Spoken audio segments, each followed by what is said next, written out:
කරන්නකින් යන වියදමත් එක මුහුරු කල්ල වැඩක් නැහැ කියලා හිතුවා.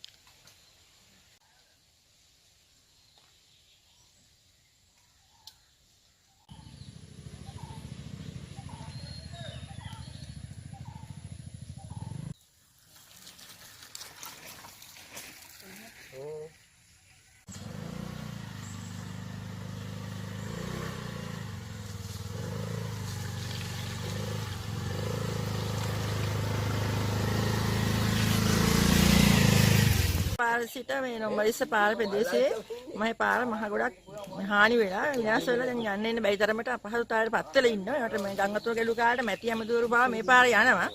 ඒ වුණාට දැන් ඡන්දේ කාලේට ඇවිල්ලා අපිට ඇහිල්ලා කියනවා පාර හදලා දෙන්නම් අපි ඕන දෙයක් කරලා දෙන්නම් කියලා. නමුත් ඡන්දේ ගත්තට පස්සේ කිසි කෙනෙක් මේ පාර බලන්නේවත් නැහැ.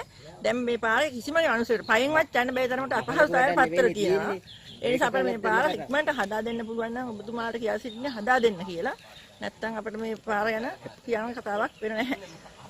දැන් මේ අපි රැඳී සිටින්නේ නොම්බර 20 ගම්මානයේ ප්‍රධාන පාරේ. මේ පාර මේ වෙනකොට අඩපණ වෙලා තියෙන්නේ මීටර 150ක් මේ පාර කොන්ක්‍රීට් කරලා නැහැ. මීටර 150යි මේ පාර කොන්ක්‍රීට් කරන්න තියෙන්නේ. මේ මීටර 150 අපිට කොන්ක්‍රීට් කරලා දෙනවා නම් මේ කිසි ගැටලුවක් නැහැ. මේ වෙනකොට මේ පාරේ වාහනයකට යන්න බෑ.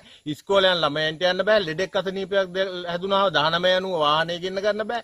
ඒ තරම් විශාල අපහසුතාවයකට ලක් වෙලා තියෙනවා. ඉතින් මේ වර්තමාන රජයේ පාර්ලිමේ මේ ප්‍රාදේශීය නායකත්වයේ ඉඳලා පාර්ලිමේන්තු ඇමතිවරුන්ගෙන් අපි ඉල්ලා අපිට මේ පාර හදලා දෙන්න කියලා. මොකද එතුමාලා නම් මේ පාර යනෝ ඩබල් කැබ් වල යන්නේ, පෝවිල් වාහන වල යන්නේ. එතුමාලටත් මේ පාරෙම තමයි යන්න තියෙන්නේ ගංගවතුර ගැලුවාම. මොකද මාපලගම ඉඳලා එල්පිටිය පැත්තට යන ප්‍රධාන පාරේ යන්න බෑ. එදාට නම් එතුමාලා මේ පාර එනවා. ආවම අපිත් එක්ක hina වෙලා කතා කරලා අපේ දුක් ගැනවිල්ලත් අහලා පාර ගැනත් අහලා කරලා දෙන්නම් කියලාත් යනවා. මේ වෙනකොට කරලා දීලා නැහැ. ඉතින් මේ සම්බන්ධව බලාගෙන ඉඳලා එතුමාලගෙන් ඉල්ලීමක් කරනවා මේ ගමේ රටේ ජනතාව වෙනුවෙන් මේ වගේ වැඩක් කරලා දෙන්න. මේ වගේ මිනිස්සු අපහසුතාවයෙන් ලක් කරන්න එපා. මිනිස්සු බලාපොරොත්තු තියාගෙන ඉන්න ඔබතුමාලා ගැන. ඒ නිසා මේ වගේ පොඩි වැඩක්වත් කරන්න බැරි නම් යනිත් දේවල් කරන්නේ කොහොමද කියලාත් අපිට හිතෙනවා. ඒ වුණාට අපේ දුක් ගැනවිල අපිට ඉදිරිපත් කරන්න වෙලා තියෙනවා. මේක කරලා දෙන්න කියලා තමයි නැවතත් ඒ සියලු දෙනාගෙන් බොහොම බැගෑපත්ව ඉල්ලා සිටින්නේ.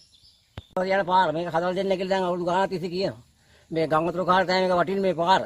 හදලා දෙන්නම් කියලා හැමෝම පොරොන්දු වෙලා ඡන්ද කාලට නම් ගෙවල් ගන්න ඇවිල්ලා ඉල්ලනවා. ඊට පස්සේ දැකිටෝ ලෙඩේ ගෙනියන්න විදියක් නැහැ. මොකුත් කරන්න විදියක් නැහැ. දලු ගෙනියන වාහන එනවා. අවසරට ඒක තල්ලු කරන්න ඕන අපි. හරි කරලා තියෙන්නේ මේ ටික දොරේ හදන්න තියෙන්නේ. දෙපැත්තෙන් හදලා. මොනවා කියන්නේ?